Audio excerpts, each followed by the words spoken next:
का रे? मग का वागतो माझ्या बरोबर असा? फक्त अभ्यास करण्याची बुद्धी आणि मित्र मागितले होते. जिथे जाते तिथे मलाच ऐकावं लागतं. कोणच मित्र नाही आहेत रे माझे. घरी गेली का आई बाबा बोलतात, कॉलेजला शिक्षक बोलतात. किती ऐकून घ्यायचं मी? एवढी प्रार्थना करून काय भेटतं मला? तरी येते ना रोज तुझ्याकडे प्रार्थना करत, येते ना? मग का नाही? खूप त्रास होतो रे मला. काय ताई साहेब, बरी आहेस ना तू? ही बघ, आज गुलाबाची फुलं आणली आहेत मी तुझ्यासाठी. तुला आवडतात माहिती आहे मला. 5 वर्ष झाली की तुला जाऊन, तरी तुझी आठवण रोज येते ग.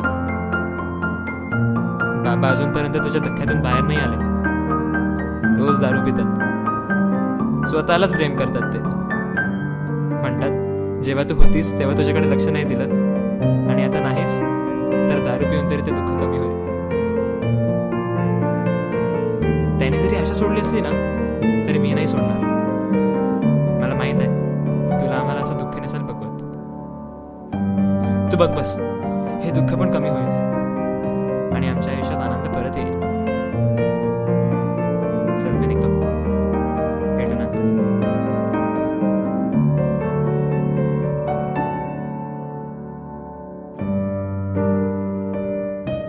अगं एलिटा, तू इकडे काय करतेस?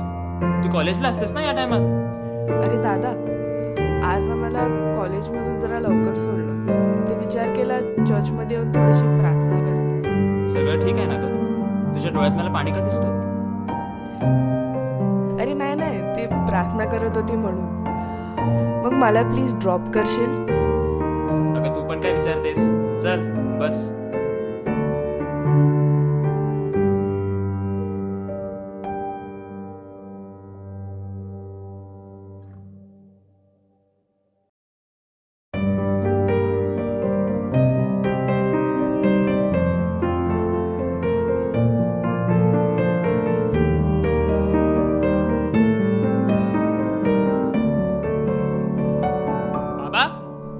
बाबा उठा, काय झालं?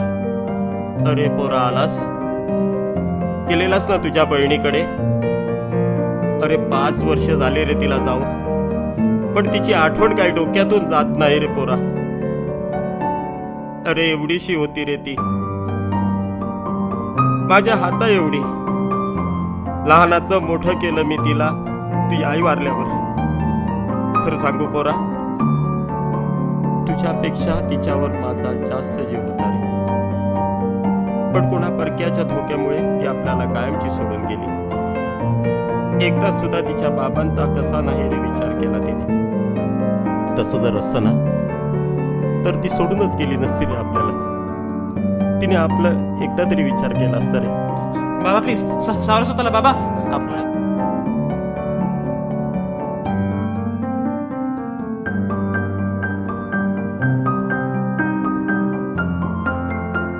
एलिटा, एलिटा, लगेच खाली ये. तुझ्या प्रिन्सिपलचा कॉल आलेला मला.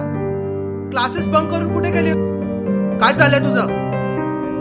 मी तेवढी मेहनत करतो, तुझे फीस भरतो, आणि तू अशी वागतेस. आजपर्यंत काही कमी पडू दिलं नाही मी तुला, तरी पण तुझे रिझल्ट एवढे खराब. आणि घरातली कामवाली आहे ना, तिची मुलगी तुझ्यापेक्षा जास्त हुशार आहे. अजून काय केलं पाहिजे मी तुझ्यासाठी? कधी कधी वाटते एक लावून द्यावा.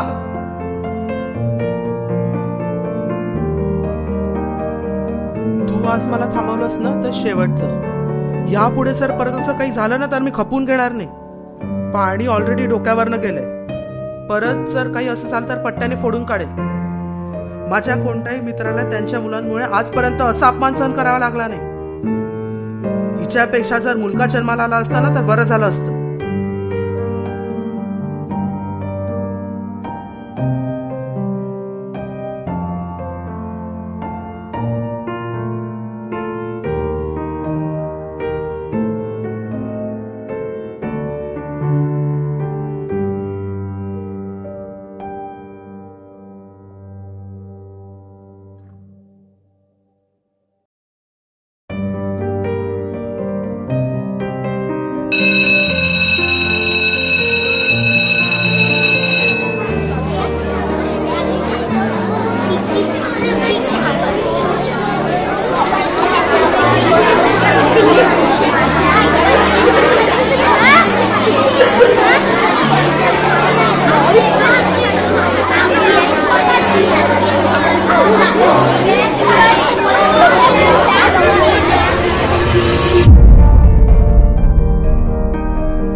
अरे एलिटा, काय ऐकते मी हे?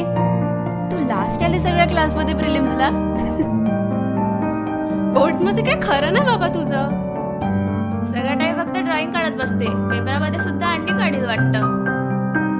कशाला माझं डोकं फिरवतायत? मी बघून घेईल माझं, तुम्ही तुमचं बघा. ए टावळे, रोज रोन रोन करत फिरत असते ना. त्या दिवशी त्याला हिच्या बरोबर फिरताना बघितलं मी. आणि ये तुझं टीचरची शेपूट बनून झाला असेल तर सांग, मार्क्स तर त्याचेच मिळतात ना तुला. ए, जास्ती मार्क्स चढलाय का तुला? हा हा पकड तिला. हा, मार मार.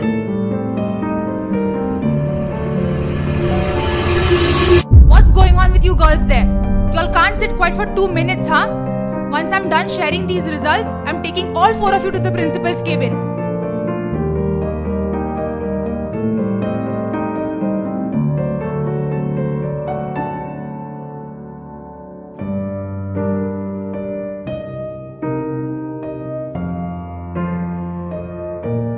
Elita, I don't know what's going on with you, but this is clearly not acceptable.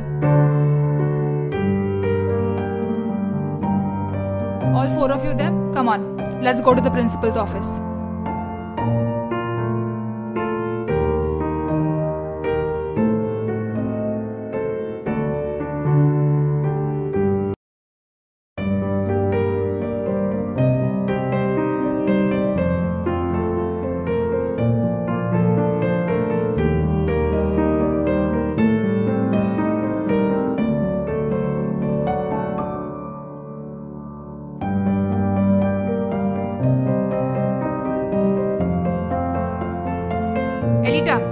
Elita!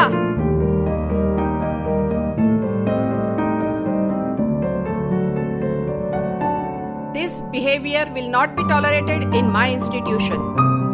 With these marks, I doubt you will pass the board exams. And above that, you are fighting in the class? No. I will have to talk to your parents about this. Please give me one more chance, please. Please, one more chance. Please don't get my parents. Please don't get my parents involved in this. Please give me one more chance. Please. Miss, please tell them to give me one more chance. Please. I want to meet your parents tomorrow. I will talk to them and then we will decide on that chance. I am sorry to say, पण तुमच्या बाबांचा liver एकदम critical condition मध्ये आहे. त्यांना 2-4 दिवस हॉस्पिटलमध्ये ठेवावं लागेल ऑब्झर्वेशनसाठी. आणि हो, शुद्धीवर आल्यावर समजावा त्यांना. अहो, मी त्यांना रोज समजावतो की नका पिऊ दारू, सोडा ती, पण ते माझं ऐकतच नाही. समजू शकते मी, पण आज बेशुद्ध पडलेत. उद्या अटॅक पण येऊ शकतो. एवढं दारू पिणं बरोबर नाही, नाहीतर त्यांच्या जीवाला धोका असू शकतो. नाही, मी त्यांना काही होऊ देणार नाही. मी खूप काळजी घेईन त्यांची.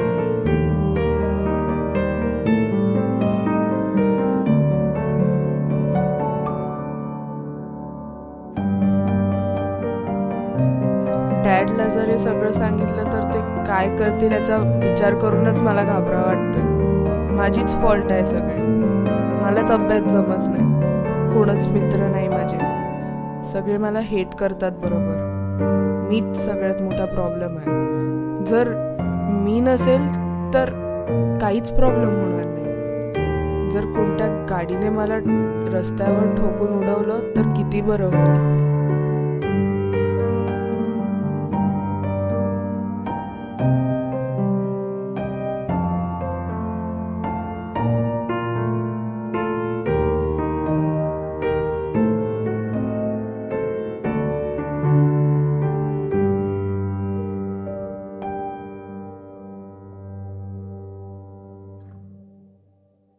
तू काही वेडी झालीस का? हा, रस्त्याच्या मध्ये कशाला चालत होतीस? काय झालं असतं मग? पुण्याला किंमतच नाहीये माझी. पुणेच माझा मित्र बनायला तयार नाही. अभ्यासात पण मी हुशार नाही. माझे बाबा पण चिडतात माझ्यावर. देवाला मी आवडतच नाही असं वाटतं. म्हणून सगळं गिव्हअप करून रस्त्यावर चालत निघाली. अगं एलिटा, आयुष्यात कितीही प्रॉब्लेम झाले तरी गिव्हअप करणं हे सोल्युशन नाही आहे का? कारण जर वाईट होते तर चांगलं देखील होणारच. अरे दादा, पण केवढं सहन करायचं मी. खूप त्रास होतो रे मला. कुणालाच माझं दुःख समजत नाही रे. काही नाही. मला नाही समजणार तुझं दुःख. अगं जेव्हा माझी बहीण लहान होती ना तेव्हा माझी आई वारली आणि 5 वर्षापूर्वी माझ्या बहिणीने सुसाईड केलं. आता जस्ट मी माझ्या बाबांना हॉस्पिटलमध्ये ऍडमिट करून आलो. मला कसं नाही का समजणार तुझं दुःख. पण एवढं सगळं जरी माझ्या आयुष्यात झालं असलं ना तरी मी आशा नाही सोडत. मला समजतं रे दादा, तुझ्या पुढे माझं दुःख फार कमी आहे, पण मी करू तरी काय. थांब, तुझं मन तू पहिलं थोडं शांत कर. तोपर्यंत मी आपल्यासाठी काहीतरी खायला करतो.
चित्रकलेचं केवढं सुंदर दान दिलंय तुला देवाने.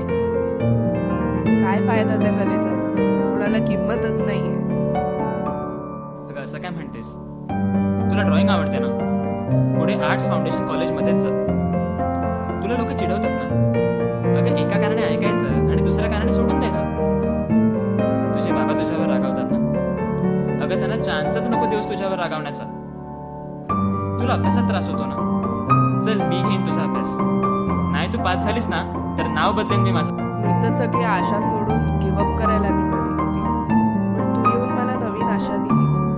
तुझ्या आयुष्यात एवढं दुःख असूनही तू माझी एवढी मदत करायला निघाली. मी प्रॉमिस करते तुला बिलकुल डिसअपॉइंट करणार नाही. तू जे सांगितलं आहेस ना ते सगळं ऐकेन. मॉम डॅड प्राऊड होतील माझे. बघ, दॅट्स द स्पिरिट. अगं मी आहेच इकडे, अगदी तुझ्या घराच्या अपोजिटला. कधी प्रॉब्लेम आला ना तर फक्त हाक मार, लगेच तुझ्या बाजूला येऊन उभा राहीन मी. मला ते जस्ट आठवलं, उद्या प्रिन्सिपलने बाबांना बोलावलंय. अगं एवढंच ना, काय तू पण टेन्शन घेतेस? बघू थांब आपण.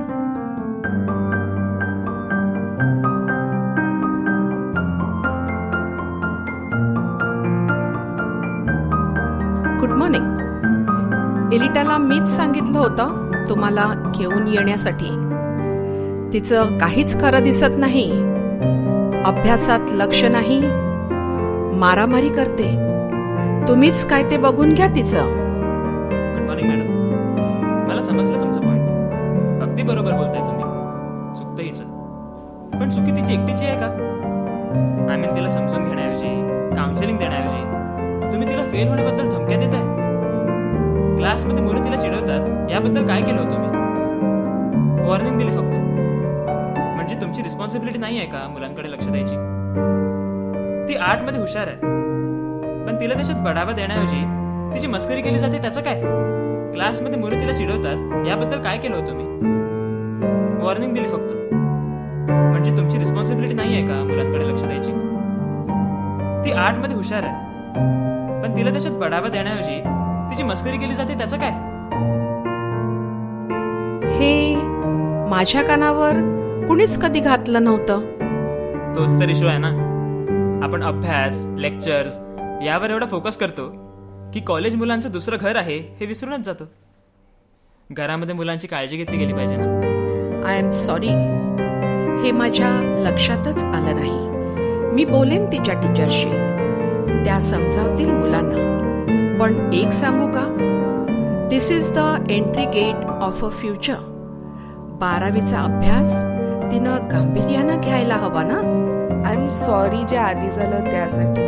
मी प्रॉमिस करते अभ्यास मन लावून करेन, आधीसारखं करणार नाही. डोंट वरी बेटा, तू टेन्शन घेऊ नकोस, सगळं काही ठीक होईल. समजून घेतल्याबद्दल thank you madam. I am sorry but I would like to ask you one question. तुम्ही खूप तरुण दिसता, तिचे बाबा शोभत नाही. नक्की कोण लागते ही तुमची?